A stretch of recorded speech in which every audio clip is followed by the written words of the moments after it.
ṣùgbọ́n tuntun tá a tún wá ń gbọ́ òun ni wípé akọ́kọ́ rí wọ́n ní Ògògó ọmọ Kúlódò wọ́n ló ti jẹ́ pé Ọlọ́run wọ́n ló ti jáde láyé mo wá ń wò ó pé aṣọ lè jẹ́ lóòótọ́ ìgbàwo sígbàwo ṣùgbọ́n nínú iṣẹ́ ìwádìí ẹ ti mọ̀ mí lórí ìkànnì yìí wípé iṣẹ́ ìwádìí ọ̀rìn kínníwín náà ni àwa yàn láàyò àwọn òfò fún yín àwa padà rí wípé. Otasansan rédíò and TV. Gbajúgbajà òṣèré tíátà òṣèré sinimá bàbá Táíwò Ògògó ọmọ Kúlódò tuntun kí la gbọ́ tuntun kí la rí nípa Táíwò Ògògó Táíwò Azam Ògògó ọmọ Kúlódò ọ̀kan nínú àwọn ọmọ bàbá Táíwò Azam Ògògó ló jáde sórí agbágbé ló jáde sórí afẹ́fẹ́ lórí social media tó ń kàn bẹ àwọn ọmọ orílẹ̀-èdè Nàìjíríà wípé kán gbà wọn ká má jẹ́ kí bàbá wọn ó kú o ká má jẹ́ kí bàbá wọn ó kú sórí àìsàn jẹjẹrẹ stage 4 cancer Ọlọ́run ọba Elédùmarè ó ní kì í ṣe wípé owó lòun wá tọrọ fún bàbá wọn ó ní ṣùgbọ́n òun bẹ àwọn ọmọ orílẹ̀-èdè Nàìjíríà wípé káwọn ọmọ orílẹ̀-èdè Nàìjíríà jọ àwọn òmòye àwọn olóye àwọn onímọ̀ nípa ìṣègùn àwọn tí ó ní kí wọ́n gba wọn kí wọ́n gba bàbá ń kalẹ̀ ká má jẹ́ kí bàbá àwọn ó kú Táíwò Ògògó ká má jẹ́ kó kú sórí àìsàn stage 4 cancer ó ní tó bá jẹ́ tówó ni ó ní kì í ṣe tówó lòun wá béèrè ó ní ṣùgbọ́n bí bàbá àwọn ó ṣe lálàáfíà tí bàbá àwọn ó dìde lórí ẹsẹ̀ rẹ̀ tí bàbá àwọn ó lálàáfíà ó ní ni òun bá wá o àwọn èèyàn bá ń gbé àwọn èèyàn bá ń pín káàkiri orí social media àtìgbà náà ló kálukú ti ń sọ tiẹ̀ lóníwá ti ń wí lẹ́lẹ́yìí ti ń sọ àtẹ̀ntọ́mọ̀ àtẹ̀ntí ò mọ̀ àtẹ̀ntó yé àtẹ̀ntí ò yé Ọlọ́run ọba Elédùmarè ṣùgbọ́n tuntun tá a tún wá ń gbọ́ òun ni wípé akọ́kọ́ rí wọ́n ní Ògògó ọmọ Kúlódò wọ́n ló ti jẹ́ pé Ọlọ́run wọ́n ló ti jáde láyé mo wá ń wò ó pé aṣọ lè jẹ́ lóòótọ́ ìgbàwo sígbàwo ṣùgbọ́n nínú iṣẹ́ ìwádìí ẹ ti mọ̀ mí lórí ìkànnì yìí wípé iṣẹ́ ìwádìí ọ̀rìn kínníwín náà ni àwa yàn láàyò òfò fún yín àwa padà rí wípé ìròyìn ò fẹ́ ègè ìròyìn ò fúùtù fẹ́ tẹ̀ ìròyìn tó jẹ́ pé kò ní eegun lẹ́yìn ìròyìn tí kò ní ẹsẹ̀ ńlẹ̀ òun náà ni ìròyìn pé Táíwò Ògògó ọmọ Kúlódò kó ti jáde láyé o bí mo ṣe ń bá ń sọ̀rọ̀ yìí Táíwò Ògògó ó sì wà láyé ó sì wà láàyè tí ọwọ́ tẹ̀ mí lọ́wọ́ nígbà tí mò ń ṣèwádìí mi ò tí ì lè fìdí ẹ̀ múlẹ̀ o ṣùgbọ́n ohun tí mo gbọ́ ó ní wípé ẹni tí í ṣe olùdíje sí ipò gómìnà nínú ẹgbẹ́ òṣèlú APC nípínlẹ̀ Ògùn ní ọdún 2027 ìyẹn Yayi ó tún jẹ́ sẹ́nẹ́tọ̀ lọ́wọ́lọ́wọ́ nípínlẹ̀ Ògùn wọ́n ní Senator Adeola Yayi olùdíje sípò gómìnà lẹ́gbẹ́ òṣèlú APC lọ́dún 2027 Senator Adeola Yayi wọ́n ló ti dìde ó ti dìde sọ̀rọ̀ Táíwò Ògògó ọmọ Kúlódò wípé wọ́n ní Táíwò Ògògó ó ti wà ní ilé ìwòsàn kan tí mi ò ní disclose tó sì ti ń gba ìtọ́jú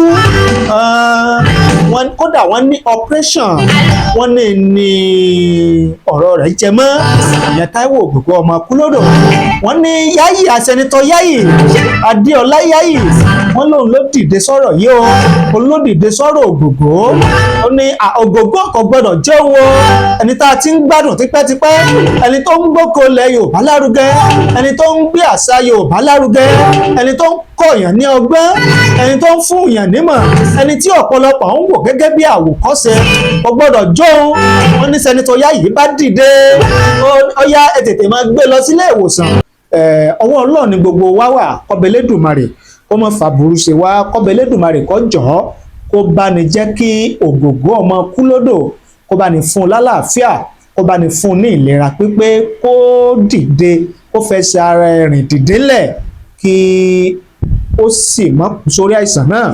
Torí pé tá a bá ń sọ nípa àwọn òṣèré tíátà Yorùbá tí wọ́n ń gbéde Yorùbá lárugẹ, tí wọ́n ń pòkìkí ilẹ̀ Yorùbá, èdè Yorùbá, àṣà Yorùbá, ọ̀kan pàtàkì ó ní Ogogo, ọ̀kan pàtàkì ó ní Ogogo. Kọ́ba Elédùmarè ó bá ní fún Ogogo ní àlàáfíà, gẹ́gẹ́ bí ìròyìn tá a gbọ́ nípa Ogogo nìyẹn. Tá a bá tún ti wá gbọ́ tuntun, tá a bá ti rí tuntun, á mú wá fún yín lórí ìkànnì yìí tí ẹ sì gbọ́. Ṣùgbọ́n ẹ̀yin náà máa ní fi àdúrà, ẹ máa bá ní fi ran Táíwò Hasan Ogogo ọmọ Kúlódò, ẹ bá ní fi ràn lọ́wọ́ kí ó fi ẹsẹ̀ ara rẹ̀ dìde lórí àìsàn ìdùbúlẹ̀ àìsàn tó wà, lágbára dẹ́dà láṣẹ Èdùmàrè. Ìyẹn ní abala tibẹ̀ yẹn. Tuntun tá a tún gbọ́ nípínlẹ̀ Ọ̀yọ́ ni ẹni tí í ṣe olùdíje sípò gómìnà nípínlẹ̀ Ọ̀yọ́ lẹ́gbẹ́ òṣèlú Accord lọ́dún 2027, gbajúgbajà sọ̀rọ̀sọ̀rọ̀ pèdèpèdè agbóhùnsáfẹ́fẹ́ tí ó tún jẹ́ ajàfẹ́tọ̀ọ́ ọmọnìyàn, Alhaji Dr. Oríyọmí Hamzat. Nínú ìfọ̀rọ̀wérọ̀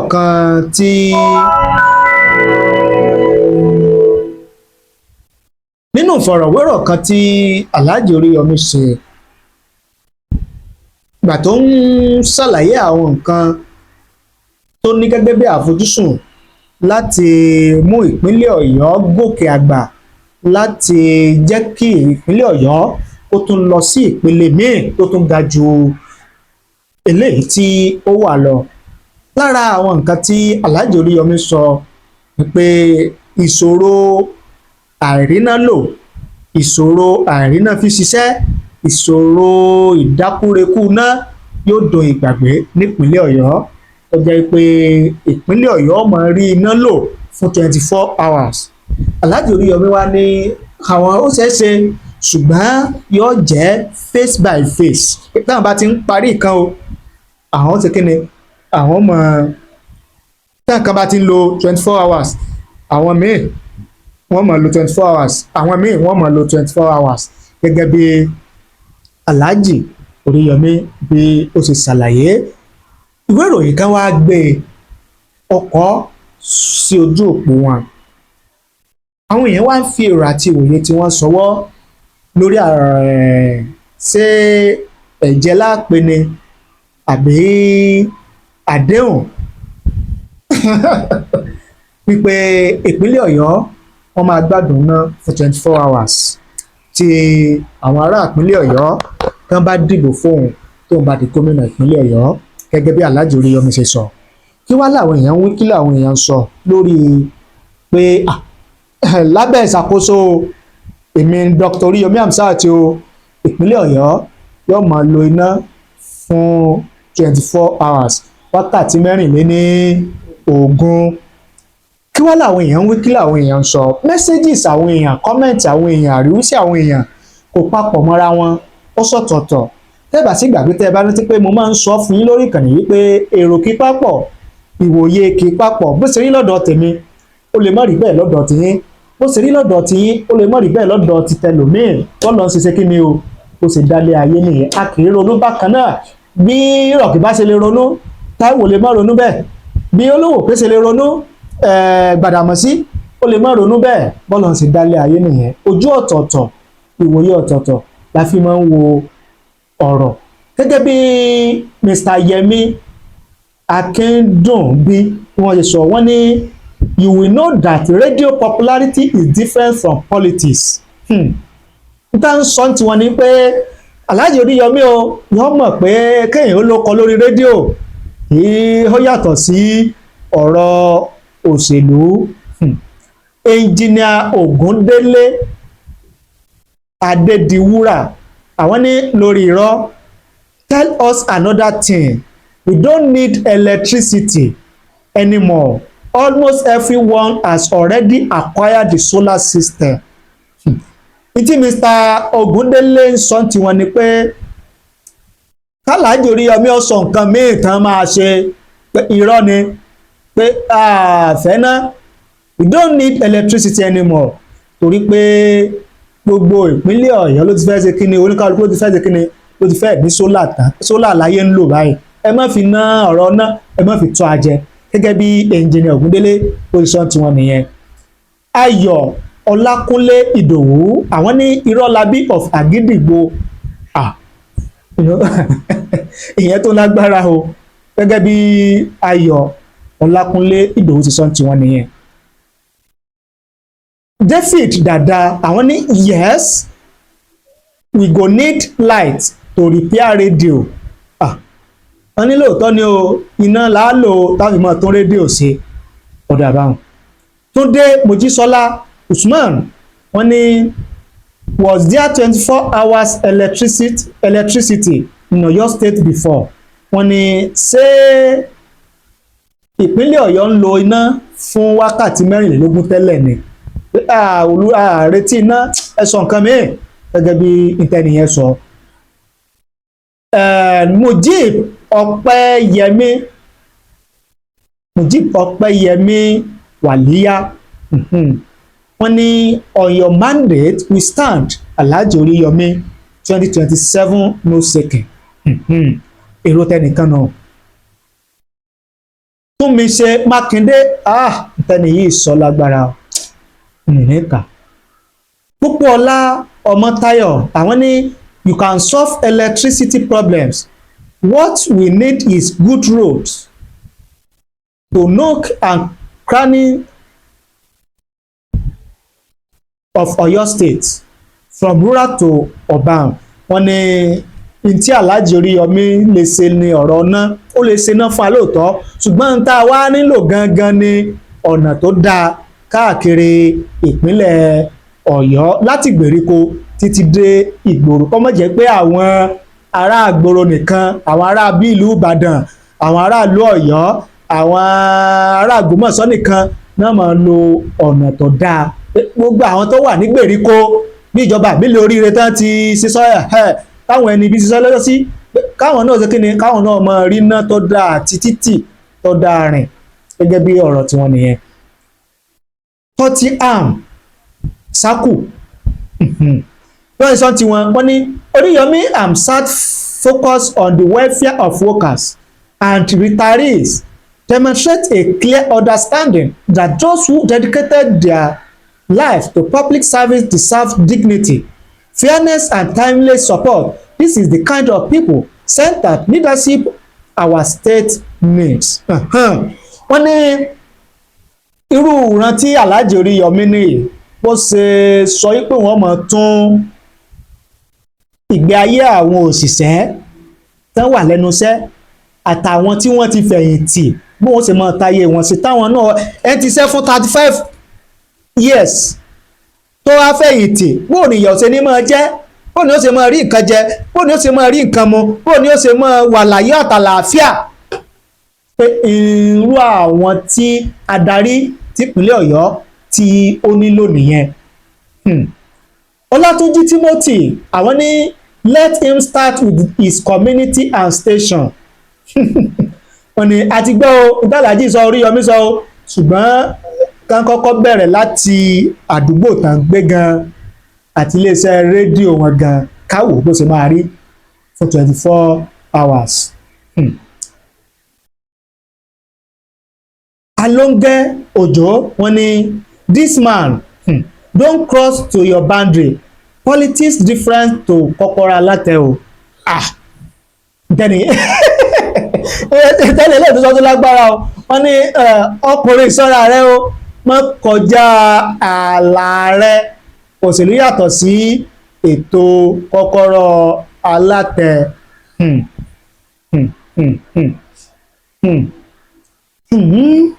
Adébòmí Julius Olúwafẹ́mi àwọn ní we are using 24/7 electricity in my area say something else àlàyé ṣé ìjà ni. Mr. Adébòmí ní wambi o ládùúgbò mi à ń lo ná fún 24 hours 7 days ní àdúgbò tèmi gbé o à ń lo ná fún 24 hours sọ nǹkan mìíràn fún wa má mú lẹ̀ mọ́ gẹ́gẹ́ bí ìtẹnìyẹn sọ téèyàn bá rí ìdí kọ́mẹ́ǹtì yẹn. Sínà Fọlọ́run sọ wọ́n ní when they said this man don't have anything to offer Ọ̀yọ́ state, some novice will come out and defend him. Even Lagos with over 50% of Nigeria income did not have 24 hours electricity. Those that will give us a cloth we check the one that person wear first. Ntẹ́ni yẹn ń sọ ni pé ẹni tí ó fún ni láṣọ ẹ parí ẹ wọ́n ní tọrọ ẹ̀ ní àwò. Wọ́n nípínlẹ̀ Èkó gan tó jẹ́ pé èrò pọ̀ ń bẹ̀ tó jẹ́ pé 50% of Nigeria income did not tó jẹ́ pé owó tán rí ń bẹ̀ gan tó jẹ́ pé owó tán rí ń bẹ̀ ìlàjì owó tí Nàìjíríà ń rí ilẹ̀ kò ń rí àwọn gan ọ̀sẹ̀ kí ni o ìjọba wọn ò pèsè iná fún wọn fún 24 hours nípínlẹ̀ Ògùn nípínlẹ̀ Èkó Lagos State káwa mọ́sọ̀pínlẹ̀ Ọ̀yọ́. Wọ́n ní tá a bá ń sọ pé Oríyọmí ò ní nǹkan tó fẹ́ ṣe fún ìpínlẹ̀ Ọ̀yọ́, wọ́n ní àwọn tó nífẹ̀ẹ́ Alhaji Oríyọmí wọ́n mọ̀ sọ pé irọ́ làwọn pa, wọ́n mọ̀ defend ẹ̀. Wọ́n ní ẹ̀yin náà wo lámbà tí Oríyọmí mú fún wa. Ẹ wo ẹja fi mọ́ ń bẹ̀ yẹn, ẹja fi mọ́ ń bẹ̀ yẹn. Oríṣiríṣi messages òun làwọn èèyàn fi ń sọwọ́. Síbẹ̀ náà ara wọn tí wọ́n ń sọ yí pé Alhaji Oríyọmí làwọn ó ṣe o, bó ṣe rí nìyẹn. Oníkálukú ló lẹ́tọ̀ọ́ láti wo òye ọ̀rọ̀ bẹ́ẹ̀ láti fi èrò rẹ̀ síta. Nítawọn èèyàn kan fi ń sọwọ́ la mú wá fún yín yẹn, bó ṣe rí nìyẹn. Bó ló ṣe rí lọ́dọ̀ tí Alhaji Oríyọmí ní tó ń bá kàn tiẹ̀ di gómìnà ìpínlẹ̀ Ọ̀yọ́ o, iná ò lè jẹ́ problem nípínlẹ̀ Ọ̀yọ́. Ìpèsè iná yóò wà nípínlẹ̀ Ọ̀yọ́ fún 24 hours ṣùgbọ́n face by face ni ló máa jẹ́.